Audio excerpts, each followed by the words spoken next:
What's up, y'all? Welcome back to Dolphins Daily, your daily dose of Dolphins content with your boy, Chris Kane. Let's talk about the Dolphins. So let's start with the coach. We haven't talked about coaching in a little bit, and he came out recently talking about the hot seat, right? That's off-season conversation. Hey, how do you feel about next year? You feel like you're in the hot seat. And honestly, he probably should be.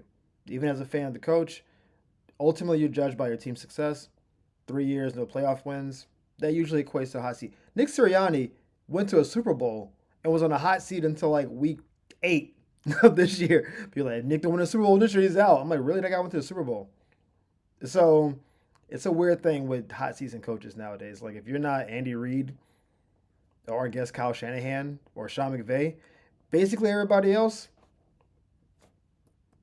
you're on the clock. And Coach McDaniel, for sure on the clock because we've made it to the playoffs twice. We lost both times. Once embarrassing. Once we could have easily won with a backup.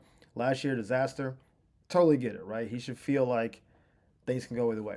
Now, he actually had a quote about how he feels about this upcoming season. It says, every year to me, if you're not feeling heat on the seat, you have the wrong urgency. It should be that way every year because this is not my gift. This is an incredible responsibility that I only sign up for because I think I'm the best person suited for it. I like that. I like that he's not doing the thing where coaches are like, I'm not on the hot seat. Like, you could very easily be on the hot seat. Like, to run away from it, well, I think would be annoying and also disingenuous. Our whole team up until Ross can be fired. If you found out next year that the GM got fired, the coach got fired, people are like, yeah, that kind of makes sense. I don't want him to get fired. I would like him to have a great year because I think he's a good coach. I think he's innovative. I think he's interesting, and most coaches are not. Most coaches give you that coach speak of, we just got to look at the film and try harder. Coach McDaniel may not answer your question directly. He'll get around to it eventually, but he's going to take you around a couple corners. I do think his mind offensively is very innovative, but ultimately, got to get dubs. That's the way it works. It sounds harsh, kind of is, but he's going to year 4. That's more than most coaches ever get. So, and he's had good rosters to win. Injuries have not been on his side for sure. I don't believe 8 and 9 last year is an indicator of how good of a coach he was.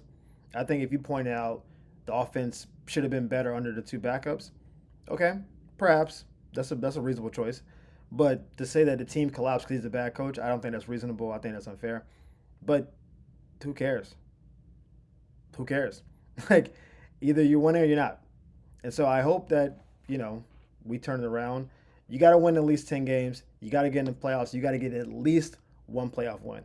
I think anything short of that, he may not be there next year. You get to the second round, lose to the Chiefs. It's hard to be mad about something like that. Like how could you be? Right? The Chiefs are the Chiefs, right? But if you don't make it, you go 8-9 again next year. I don't see that being good. So I'm wishing the best for him. Fingers are crossed. But yeah, he should be on the hot seat coming to next year. And the way he's talking, he's got urgency. We got urgency as a fan base. Make it happen.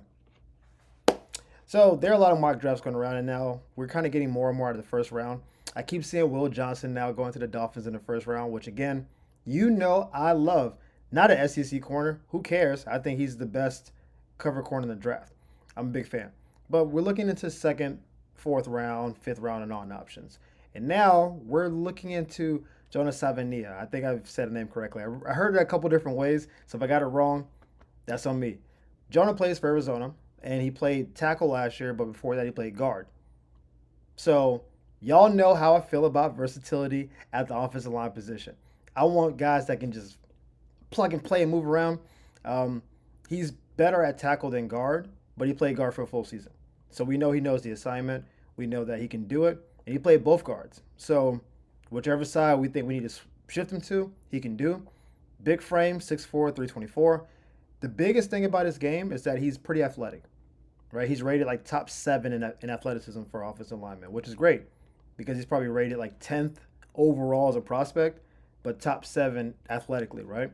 And I know we hear about that all the time, like, oh, he's got quick feet, and it doesn't really make a lot of sense to, I think, a lot of people. Like, what does that mean? These guys are 300 something pounds. In his case, when you're a guard and you're athletic, that means that you're more viable to do things like pulling, where you come, I'm trying to do X and O's. You come from here, this here, and then come around and then make blocks this way, right? So the faster you are, the more athletic you are to get out of your break and then get around to go make a play, the more run options we have.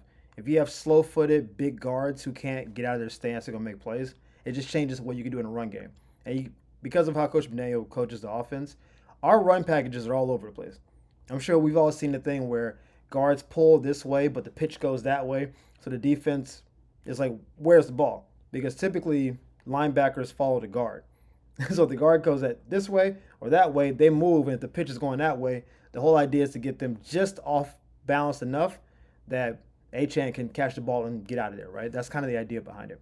What that means if it doesn't work though is that he gets the ball unblocked and it goes sideways.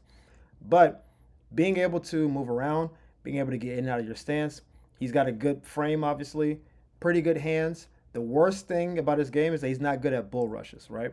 That doesn't that doesn't happen a ton nowadays. These defensive tackles, their technique, they get up under you. They are great at doing everything but bull rushing most of the time, actually, because it's just easy to like just shake and bake people. Now, he's 324 pounds, so he's not a lightweight, but I think because he stands taller in his stance, when you bull rush, you're less balanced, right? And when you're tall and someone gets up under you and you're standing tall, guess what happens? You go back. So he will probably gain a little bit more weight in the league. And if they see on tape, hey, you're not good against this, what are you going to do? Practice it. And for him, he has the frame, he has the arms, he has the muscle mass, he has the weight. It's just about technique. He has to probably be down a little bit lower in the stance, get his hands on the D lineman, and they just fight. You playing to a stalemate, it's totally cool in pass protection. We can't have you going back because you going back is a problem. That means the quarterback's getting pressured. That means you're on skates, and 324 on skates is a disaster. We don't want to see pancakes. We don't want to see you stumbling backwards into our quarterback. Get anchored, get them hands locked in, and muscle up. I feel like a coach right now. So we'll see. I think he will be a really good option in the second round. Any earlier doesn't make any sense. I don't believe he would fall to the third round because he's got a second round grade across the board. So we don't take him. We're at 48. Almost certainly somebody's taking him before 60. Like it just seems like he's going to be gone in the second round. So hopefully he's around, but we'll see. He's in the few people's draft boards right now. We'll see what happens. And finally, I don't feel good about this story, but it's something worth talking about. You all know that when Raheem Mostert left, when Javon Holland left, when Calais left, I always give an applause. You know, thank you for your time. We appreciate what you did for the team. I'm very big on if you didn't cause a lot of trouble here, I don't wish you any misfortune on your way out. We don't want it to get messy. We're adults. Evidently, Raheem didn't get the memo. I don't know what happened. So he was doing a radio show, and they were asking him about his time with the Dolphins this past year, which, let's be honest, absolute disaster. It wasn't good in any respect, right? And I thought he would be like, changing of the guard, they drafted Devon. I knew what it was. Nope. Raheem decided to let it go a little bit. He was like, I felt like they weren't communicating with me. I thought I could offer the team more. I just felt like I was kind of getting moved around the depth chart. I wasn't getting my carries, which is all true, objectively. I mean, let's just look at it. He wasn't getting carries.